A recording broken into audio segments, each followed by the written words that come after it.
LGRD প্রতিমন্ত্রীর নেতৃত্বে dengue প্রতিরোধে পরিচ্ছন্নতা অভিযান সম্পৃক্ত করা হবে স্থানীয় এমপিদের, সবাইকে দায়িত্বশীল হওয়ার আহ্বান বিরোধী দলীয় নেতার।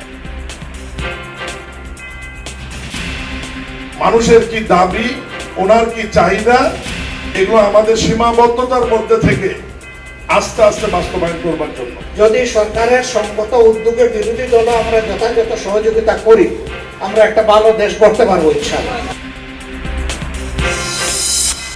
দিল্লি মুম্বাই এক্সপ্রেসওয়েতে ভয়াবহ দুর্ঘটনা, স্লিপার বাস ও ট্রেইলারের সংঘর্ষে অন্তত 7 জন নিহত, আহত অন্তত 20 জন।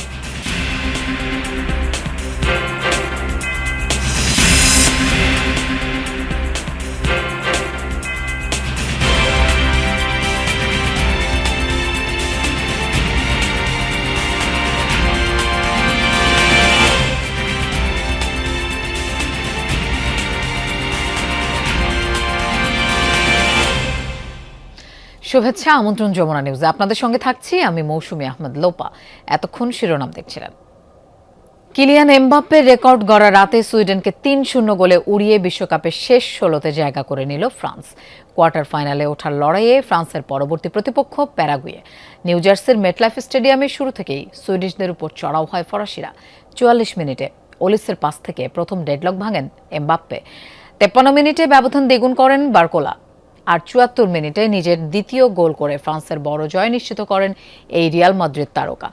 এই জোড়া গোলের মাধ্যমে বিশ্বকাপের নকআউট পর্বে সর্বোচ্চ 10 গোলের রেকর্ড গড়লেন এমবাপ্পে। একই সাথে মিরোস্লাভ ক্লোসাকে ছাড়িয়ে বিশ্বকাপের ইতিহাসে দ্বিতীয় সর্বোচ্চ 18 গোলের মালিক এখন তিনি।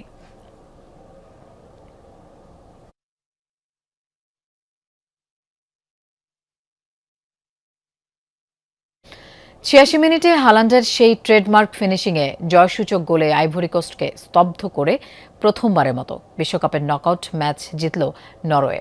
তবে স্ক্যান্ডিনেভিয়ানদের এই রূপকথা এখানেই থামছে না। আগামী 6 জুলাই শেষ 16র মহাযুদ্ধে তাদের সামনে এবার 5 বারের বিশ্ব চ্যাম্পিয়ন ব্রাজিল। কেন এই নরওয়ে সেলেসাউদের জন্য এক মূর্তিমান আতঙ্ক?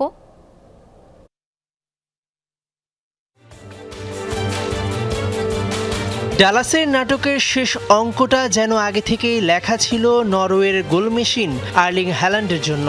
39 মিনিটে আন্তোনিও নুসার চোখ ধাঁধানো কার্লিং শটে নরওয়ে লিড নিলেও 74 মিনিটে আমাদ দিয়ালোর গোলে সমতায় ফেরে আইভরি কোস্ট। কিন্তু ম্যাচের যখন ঠিক 4 মিনিট বাকি, ঠিক তখনই প্যাট্রিক বার্গের পাস থেকে আসে হালান্ডের সেই জয়সূচক ট্যাপ ইন। চলতি বিশ্বকাপে নিজের 5ম গোল করে নরওয়েকে প্রথমবারের মতো বিশ্বকাপের শেষ 16তে তুললেন এই ম্যান সিটি স্ট্রাইকার। আর এই জয়ের পরই নরওয়ে দল এখন ব্রাজিলের জন্য এক মূর্তিমান আতঙ্ক। প্রথম কারণ আর্লিং হ্যালান্ড, যিনি টানা 13টি আন্তর্জাতিক ম্যাচে গোল করার অবিশ্বাস্য ফর্মে আছেন। শুধু তাই নয়, গোল্ডেন বুটের দৌড়ে 6 গোল করা লিওনেল মেসির ঘাড়ে নিঃশ্বাস ফেলছেন মাত্র 1 গোল কম করে। দ্বিতীয়ত, মাঝ মাঠে ক্যাপ্টেন মার্টিন ওডেগার্ডের অনবদ্য ক্রাফটম্যানশিপ। বিশ্বকাপের প্রথম 3 ম্যাচেই অ্যাসিস্ট করে যিনি রেকর্ড গড়েছেন। তবে ব্রাজিলের জন্য সবচেয়ে বড় মনস্তাত্ত্বিক থ্রেট হচ্ছে ইতিহাস। দীর্ঘ 28 বছর পর 1998 সালের সেই বিখ্যাত স্মৃতি ফিরিয়ে এনে আবারও বিশ্বকাপে মুখোমুখি হচ্ছে এই দুই দল। 1998 সালে ফ্রান্স বিশ্বকাপে এই নরওয়ের কাছে গ্রুপ পর্বের শেষ ম্যাচে 2-1 গোলে হেরে স্তব্ধ হয়েছিল তৎকালীন বিশ্ব চ্যাম্পিয়ন ব্রাজিল। 1998 সালের সেই রূপকথা কি আবারও নিউ জার্সির মেটলাইফ স্টেডিয়ামে ফিরিয়ে আনবে হ্যালান্ড ওডেগার্ডরা, নাকি অতীতের প্রতিশোধ নিয়ে কোয়ার্টারের টিকিট কাটবে ব্রাজিল? উত্তর মিলবে আগামী সোমবার। মেহেদি নাইম, যমুনা স্পোর্টস। ইকুয়েডরকে 2-0 গোলে হারিয়ে রাউন্ড অফ 16-এ নাম লেখালো মেক্সিকো। নির্ধারিত সময়ের 1 ঘন্টা পর মাঠে গড়ালো মেক্সিকো ও ইকুয়েডরের মধ্যকার হাই ভোল্টেজ ম্যাচ। তবে দেরিতে শুরু হলেও মাঠের উত্তেজনায় কোনো কমতি ছিল না। ম্যাচের 22 মিনিটেই লিড নেয় মেক্সিকো। মেক্সিকান ফরওয়ার্ড হুলিয়ান কিনিওনেসের চমৎকার এক ফিনিশিংয়ে উল্লাসে ফেটে পড়ে স্বাগতিক গ্যালারি। সেই ধাক্কা সামলে ওঠার আগেই 31 মিনিটে ইকুয়েডরের জালে দ্বিতীয় বল পাঠান রাউল হিমেনেজ। মাত্র 9 মিনিটের ব্যবধানে 2 গোল করে ম্যাচ পুরোপুরি নিজেদের নিয়ন্ত্রণে নিয়ে নিয়েছে স্বাগতিকরা। রাজধানীর শেওড়াপাড়ায় ডেঙ্গু প্রতিরোধে পরিষ্কার পরিচ্ছন্নতা অভিযান শুরু হয়েছে। সকালে এই কার্যক্রমের উদ্বোধন করেন স্থানীয় সরকার প্রতিমন্ত্রী মীর শাহে আলম। এ সময় আরও উপস্থিত ছিলেন সংসদে বিরোধী দলীয় নেতা ও স্থানীয় সংসদ সদস্য ডাক্তার শফিকুর রহমান। এ সময় প্রতিমন্ত্রী মীর শাহে আলম বলেন, প্রধানমন্ত্রীর অনুশাসন মেনেই পরিষ্কার পরিচ্ছন্নতা অভিযানে স্থানীয় সংসদ সদস্যদের অন্তর্ভুক্ত করা হয়েছে। জানান, ধাপে ধাপে সারা দেশে সংসদ সদস্যদের সাথে সমন্বয় করে এডিস মশা নিধনে কার্যক্রম চালানো হবে। এ সময় সংসদের বিরোধী দলীয় নেতা ডাক্তার শফিকুর রহমান বলেন, পানি, গ্যাস ও জলাবদ্ধতার মতো অনেক সমস্যার পেছনে নাগরিকদের অসচেতনতাও দায়ী। বর্জ্য ড্রেনে ফেলে জলাবদ্ধতা সৃষ্টি করা থেকে বিরত থাকার আহ্বান জানান তিনি। বিদ্যুৎ সংকট নিরসনে সরকার আন্তরিকভাবে কাজ করছে উল্লেখ করে ডাক্তার শফিকুর রহমান বলেন, সরকার, বিরোধী দল ও সাধারণ মানুষের সম্মিলিত উদ্যোগেই এসব সমস্যার দ্রুত সমাধান সম্ভব।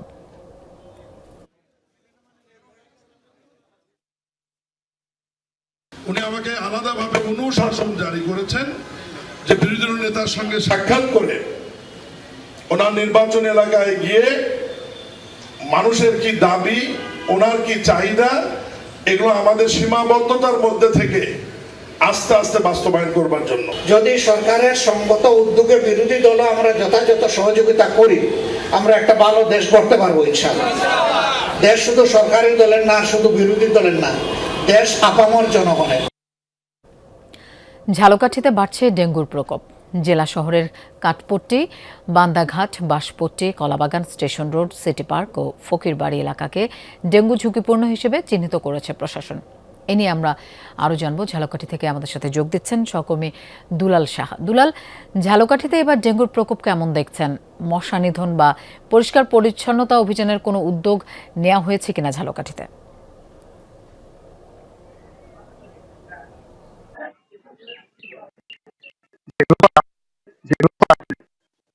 আবির্ভাব ঘটেছে এবং ডেঙ্গু রোগের প্রভাব পড়েছে। এর মধ্যে ঝালকাঠিতে প্রায় 317 জন ডেঙ্গু রোগে আক্রান্ত হয়েছে এবং বিশেষ করে ঝালকাঠি পৌরসভার কর্তৃপক্ষ পরিষ্কার পরিচ্ছন্ন করেন, কিন্তু পরিচ্ছন্নতা এত ধীর এবং তারা পরিচ্ছন্নতার কারণে না করা পরিষ্কার পরিচ্ছন্ন করেন, কিন্তু পরিচ্ছন্নতা এত ধীর এবং তারা পরিচ্ছন্নতার কারণে না করার কারণেই অনেক জায়গায়, সব জায়গায় করতে পারতেছেন না, অনেক জায়গায় খাল, বিল, ড্রেনেজ ব্যবস্থা ময়লা আবর্জনায় ভরপুর রয়েছে এবং সেখানেই ডেঙ্গু মশার উৎপন্ন হচ্ছে। এর মধ্যে আমরা অনেক জায়গায়, বিশেষ করে পৌর প্রশাসন ও স্বাস্থ্য বিভাগ এবং জেলা প্রশাসন যৌথভাবে তারা বিভিন্ন জায়গায় চিহ্নিত করেছেন। 7টি পৌরসভার মধ্যেই 7টি এলাকা চিহ্নিত করেছেন এবং যত ডেঙ্গু আক্রান্ত হয়েছে পৌরসভায় ম্যাক্সিমাম অধিকাংশই পৌরবাসী এবং তারা সেই হাসপাতালের খাতায় তাদের তালিকা রয়েছে। সেই তালিকা অনুযায়ী এই 3টি বিভাগ বিভিন্ন এলাকা পরিদর্শন করেছেন এবং তারা এটা চিহ্নিত করেছেন এবং এই পরিষ্কার পরিচ্ছন্ন অভিযান রয়েছে। আমার পিছিয়ে রয়েছে একটি খাল, আপনি দেখতে পাচ্ছেন, যে খালটিতে আবর্জনা, ময়লা আবর্জনা স্তূপ খাল কাটা হয়েছে নামে মাত্র, কিন্তু আসলে খাল মোটেই কাটা হয়নি।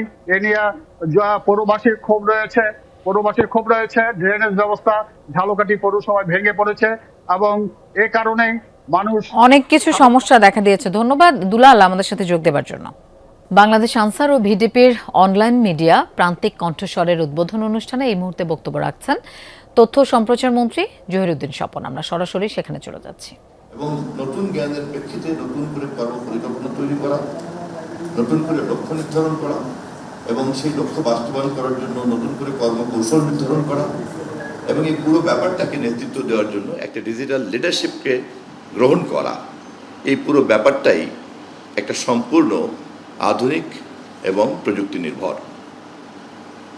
আমি আবারও অভিভূত হয়ে আপনাদেরকে বলছি যে আপনাদের প্রান্তিক কণ্ঠস্বর আমাদের অনেকের জন্যই একটি শিক্ষণীয় উদ্যোগ হতে পারে।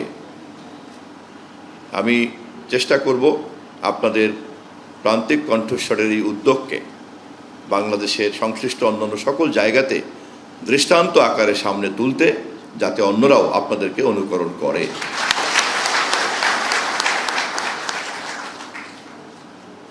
সর্বশেষ আমি আপনাদেরকে বিনয়ের সঙ্গে স্মরণ করে দিতে চাই,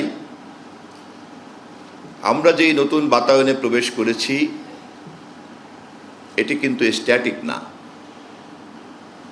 এটি কিন্তু কোনো স্থির বাস্তবতা না, এটি কিন্তু একটি চলমান বাস্তবতা।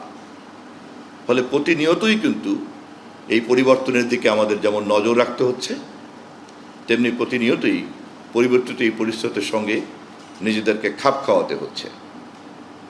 ফলে জ্ঞান এবং মনোজগৎকে স্থিতিশীল করার কোনো সুযোগ নাই। যে কোনো উদ্যোগকেও এখানে স্থিতিশীল রাখার কোনো সুযোগ নাই। ফলে প্রতি মুহূর্তেই আমাদেরকে চিন্তার দিক থেকে যেমন গতিশীল থাকতে হবে, তেমনি গৃহীত পরিকল্পনাকে সময় উপযোগী করার জন্য একটি চলমান প্রক্রিয়ার মধ্যে আমাদেরকে থাকতে হবে। তা না হলে আজকে যিনি আধুনিক, আগামীকালকে তিনিই কিন্তু অচল হয়ে যেতে পারেন। ফলে দর্শক, বাংলাদেশ আনসার ও ভিডিপির অনলাইন মিডিয়া প্রান্তিক কণ্ঠস্বরের উদ্বোধনী অনুষ্ঠানে বক্তব্য রাখছেন তথ্য ও সম্প্রচার মন্ত্রী জহিরুদ্দিন স্বপন। আমরা সরাসরি সেখানে ছিলাম। উজানের ঢল ও বৃষ্টি কমে আসায় উত্তরের নদ নদীর পানি কমেছে। কুড়িগ্রামে দুধকুমার নদের পানিতে প্লাবিত বেশিরভাগ এলাকা থেকেই নেমেছে বানের জল। তবে 7টি উপজেলার নিম্নাঞ্চলের কিছু এলাকা এখনও পানিতে তলিয়ে আছে। ডুবেছে প্রায় 500 হেক্টর জমির ফসল। জেলায় নদ নদীর পানি কমলেও স্বল্পমেয়াদী বন্যার সতর্কতা জারি রেখেছে বন্যা পূর্বাভাস ও সতর্কীকরণ কেন্দ্র। এদিকে কুড়িগ্রাম, রংপুর, গাইবান্ধা সহ কয়েকটি জেলায় বেড়েছে নদী ভাঙনের তীব্রতা। বিলীন হচ্ছে বাড়িঘর, ফসলি জমি। আতঙ্কে দিন কাটছে ভাঙন কবলিত এলাকার মানুষের। পানি উন্নয়ন বোর্ড জানিয়েছে, কুড়িগ্রামের 16টি নদ নদীর মধ্যে তিস্তা, ধরলা, দুধকুমার, গঙ্গাধর, জিঞ্জিরাম এবং ব্রহ্মপুত্র নদের 40 পয়েন্টে ভাঙন দেখা দিয়েছে। এর মধ্যে জরুরি ভিত্তিতে 30টি পয়েন্টে কাজ চলমান।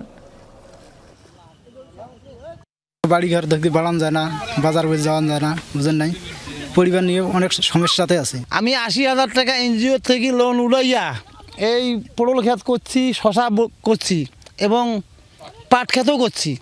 এখন বন্যা আসি সব তলে গেল। অসুখ বিসুখ তো হইতেছে, প্রায় প্রত্যেকটা বাড়িতে অসুখ, জ্বর, সর্দি, কাশ। পূর্বাচল নতুন শহর প্রকল্পে 4টি থানা, 6টি তদন্ত কেন্দ্র এবং 2টি পুলিশ লাইন্স স্থাপনের নীতিগত সিদ্ধান্ত নিয়েছে সরকার। সকালে পূর্বাচল নতুন শহর প্রকল্প এলাকায় বরকাউ পুলিশ ক্যাম্প উদ্বোধন করে কথা বলেন আইজিপি মোহাম্মদ আলী হোসেন ফকির। আইজিপি জানান, পূর্বাচলে আইন শৃঙ্খলা জোরদারে ডিএমপির আওতায় 4টি থানা, 6টি তদন্ত কেন্দ্র, 2টি পুলিশ লাইন্স এবং ডিসি অফিস এবং 41টি পুলিশ বক্স স্থাপনের কার্যক্রম চলছে। ইতিমধ্যে পুলিশের অনুকূলে বরাদ্দকৃত 29.21 একর জমির মধ্যে 18.63 একরের রেজিস্ট্রেশন সম্পন্ন হয়েছে। ভবিষ্যতে পূর্বাচলকে ডিএমপির আওতায় এনে একজন অতিরিক্ত পুলিশ কমিশনারের নেতৃত্বে পৃথক বিভাগ গঠন এবং প্রায় 6,524 জন জনবল সৃষ্টির পরিকল্পনা রয়েছে।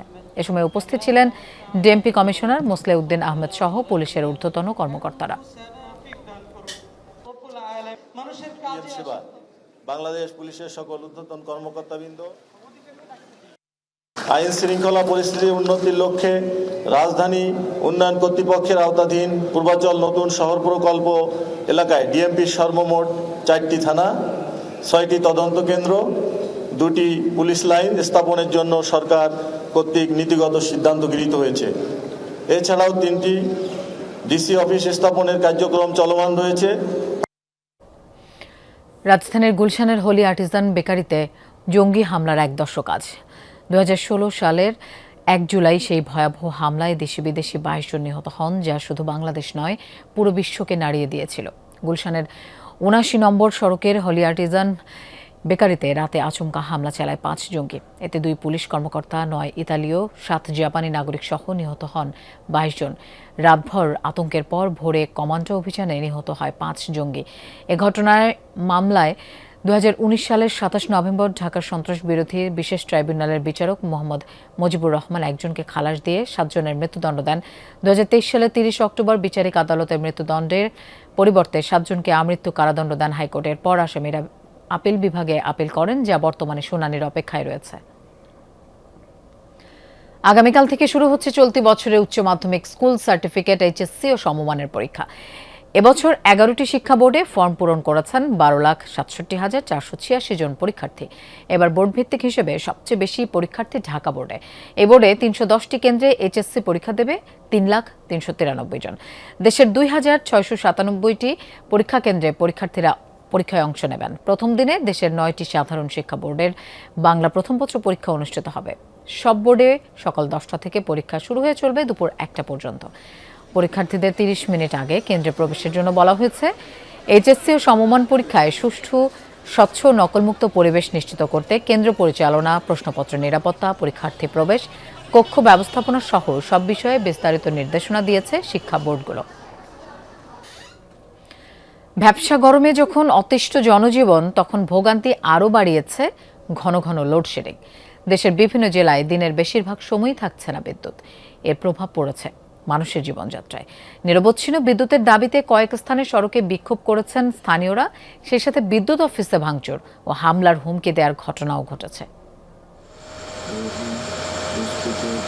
বিদ্যুৎ নেই, তাই মোমের আলোয় পড়াশোনা করছে 2 শিক্ষার্থী। দেশের বিভিন্ন জেলায় ঘন ঘন লোডশেডিংয়ের কারণে দুর্ভোগে পড়েছে সাধারণ মানুষ।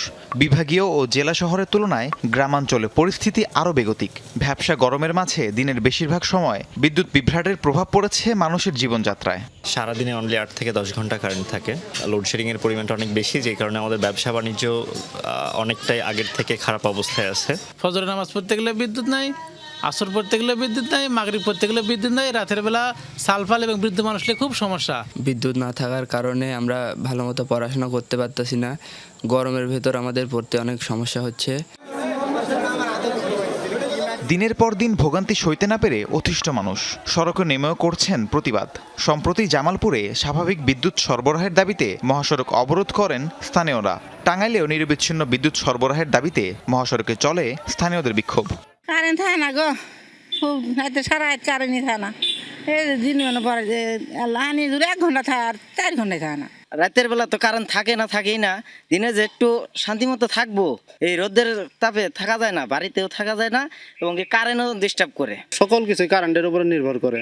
কারেন্ট না থাকলে দেখা গেছে যে ছেলে মেয়েদের পড়ালেখার অসুবিধা, পাশাপাশি বিভিন্ন কাজ কাম করতে অসুবিধা হয়। 2 ঘন্টা পরে কারেন্ট আসে, 1 ঘন্টা কারেন্ট থাকলে। রাত্রেবেলায় যদি কারেন্ট যায় সেক্ষেত্রে তো আসতেই চায় না। কতবার যে কারেন্ট যায় আর আসে সেই হিসাব করতে করতে আমাদের এখন ক্যালকুলেটর লাগে। শেরপুরে বিশ্বকাপ খেলা চলাকালীন লোডশেডিং হলে পল্লী বিদ্যুৎ কার্যালয়ে হামলার হুমকি দেওয়া হয়েছে। এই ঘটনায় নিরাপত্তা চেয়ে পুলিশের কাছে চিঠি দিয়েছে বিদ্যুৎ কর্মকর্তারা। এদিকে নেত্রকোনার কেন্দুয়ায় আর্জেন্টিনার ম্যাচের সময় লোডশেডিংয়ের কারণে বিদ্যুৎ অফিসে হামলার ঘটনা ঘটেছে। পল্লী বিদ্যুৎ আমাদের জন্য অভিশাপ হয়ে গেছে। কারেন্ট তো আসেই না, বিলের উপরে বিল। লোডশেডিং ব্যাপক হারে আমাদের এখানে পরিলক্ষিত হচ্ছে, যে কারণে আমরা নিজেরাও ভালো করে ক্লাস নিতে পারছি না। সেই সাথে ছাত্রছাত্রীদের অ্যাটেনশন ধরে রাখাটাও আমাদের জন্য খুব কষ্টকর হচ্ছে। আমাদের খুব গরম লাগে, আমরা ক্লাস করতে পারি না। আসে যা কোনো সুর নাই, থাকে না। হ্যাঁ, আগে যে কারেন্ট থাকি যে বেতন দিছি, বিল দিছি, এনকা তার সাথে কারেন্ট কম থাকে, বিল বেশি আয়।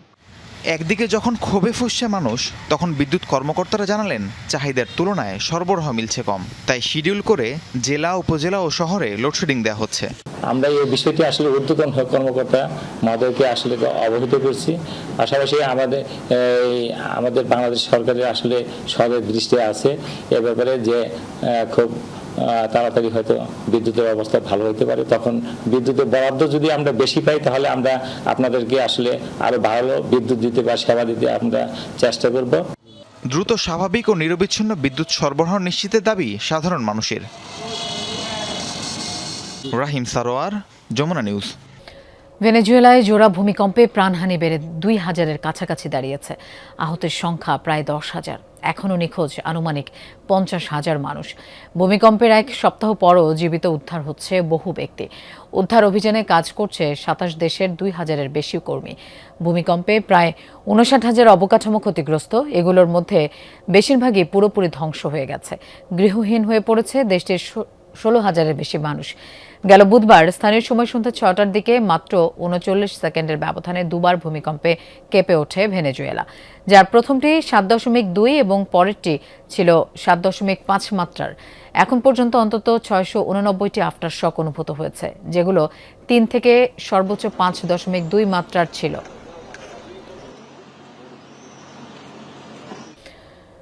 ভারতের দিল্লি মুম্বাই এক্সপ্রেসওয়েতে একটি স্লিপার বাস ও ট্রেইলারের ভয়াবহ সংঘর্ষ হয়েছে। প্রাণ গেছে কমপক্ষে 7 জনের, আহত 20 জনের বেশি। মঙ্গলবার স্থানীয় সময় দিবাগত রাত 2:30টার দিকে রাজস্থানের কাছে দুর্ঘটনাটি ঘটে। ঋষিকেশ থেকে মধ্যপ্রদেশের ইন্দোরে যাচ্ছিল যাত্রীবাহী স্লিপার বাসটি। এ সময় উচ্চ গতির কারণে নিয়ন্ত্রণ হারিয়ে হাইওয়েতে একটি চলন্ত ট্রেইলারকে ধাক্কা দেয় যানটি। সংঘর্ষের ফলে 2 যানবাহনেই আগুন লেগে যায়। ভেতরে আটকা পড়েন অনেকে। 5 জনের মৃত্যু হয় অগ্নিকাণ্ডজনিত কারণে। পরে ঘণ্টাখানেকের চেষ্টায় নিয়ন্ত্রণে আনা হয় আগুন।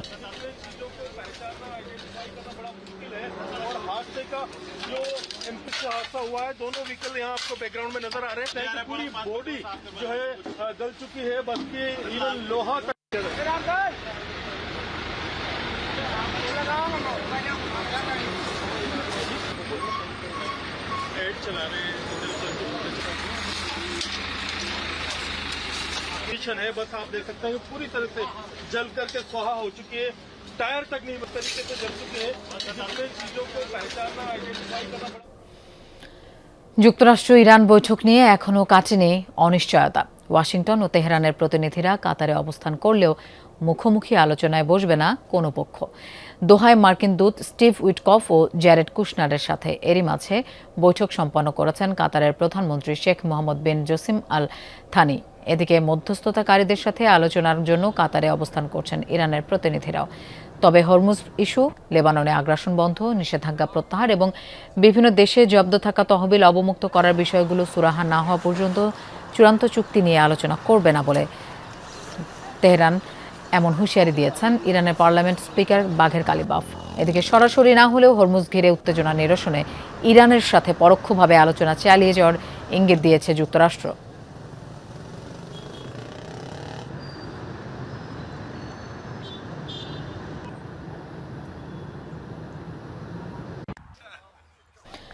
ইউরোপ জুড়ে তীব্র তাপপ্রবাহে সবচেয়ে বেশি ঝুঁকিতে রয়েছেন বয়স্করা। তাই একাকী বসবাসকারী প্রবীণদের নিরাপদ রাখতে স্মার্ট প্রযুক্তির ব্যবহার শুরু করেছে ইতালির রাজধানী রোম। হাতে পড়া একটি ছোট্ট ব্রেসলেটই এখন নজর রাখছে তাদের স্বাস্থ্যের উপর। প্রয়োজনে মুহূর্তেই পৌঁছে যাচ্ছে সাহায্য। 85 বছর বয়সী দিনা গাজদেলা। স্বামী মারা গেছেন 2023 সালে। 1 বছর পর মারা যায় তার পোষা বিড়ালও। এরপর থেকে রোমের বাড়িতে একাই থাকেন তিনি। তবে একা থাকলেও নিজেকে আর একা মনে করে না দিনা, কারণ তার হাতে রয়েছে একটা স্মার্ট ব্রেসলেট যা সারাক্ষণ নজর রাখছে তার স্বাস্থ্যের উপর। ঘড়ির মতো দেখতে এই ব্রেসলেট হৃদস্পন্দন, ঘুমের ধরন ও চলাফেরা পর্যবেক্ষণ করে। কেউ পড়ে গেলে কিংবা অসুস্থ হয়ে পড়লে মুহূর্তেই সতর্কবার্তা পৌঁছে যায় সামাজিক কর্মী বা স্বজনদের কাছে। তাই দিনার কাছে এটি শুধু একটি যন্ত্র নয়, বরং জীবন রক্ষাকারী সঙ্গী। যদি হঠাৎ অসুস্থ হয়ে পড়ি, এই ব্রেসলেটই আমার জীবন বাঁচাতে পারে। এই ব্রেসলেটের মাধ্যমে আমি আমার রক্তচাপ পরীক্ষা করি, দেখি আমার হৃদস্পন্দন কত। আমি আমার ওষুধের পরিমাণও প্রয়োজন মতো ঠিক করে নিই। এই ব্রেসলেটটি সর্বোপরি আমাকে নিরাপত্তা দেয়। ইউরোপীয় ইউনিয়নের কোভিড পরবর্তী তহবিলের সহায়তায় 40 কোটি ইউরোর এই প্রকল্প চালু করেছে রোম সিটি কর্তৃপক্ষ। বর্তমানে প্রায় 700 প্রবীণ এই সুবিধা পাচ্ছেন। বিশেষজ্ঞদের মতে তীব্র গরমে রক্তচাপ কমে যাওয়া, হৃদস্পন্দনের পরিবর্তন বা হঠাৎ পড়ে যাওয়ার মতো ঝুঁকি শনাক্ত করতে এটি খুবই কার্যকর।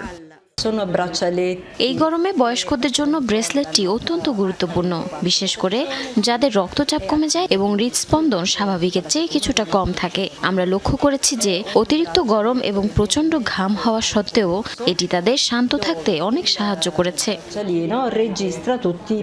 অনেকে ব্যক্তিগত গোপনীয়তা নিয়ে উদ্বিগ্ন হলেও কর্তৃপক্ষ বলছে এই ব্রেসলেটে কোনো ক্যামেরা নেই। এটি শুধু স্বাস্থ্য সংক্রান্ত তথ্য সংগ্রহ করে এবং জরুরি পরিস্থিতিতে সংকেত পাঠায়। গত 1 বছরে অন্তত 2টি দুর্ঘটনায় দ্রুত সহায়তা পৌঁছে দিয়ে বড় বিপদ এড়ানো সম্ভব হয়েছে এই ডিভাইসের কল্যাণে।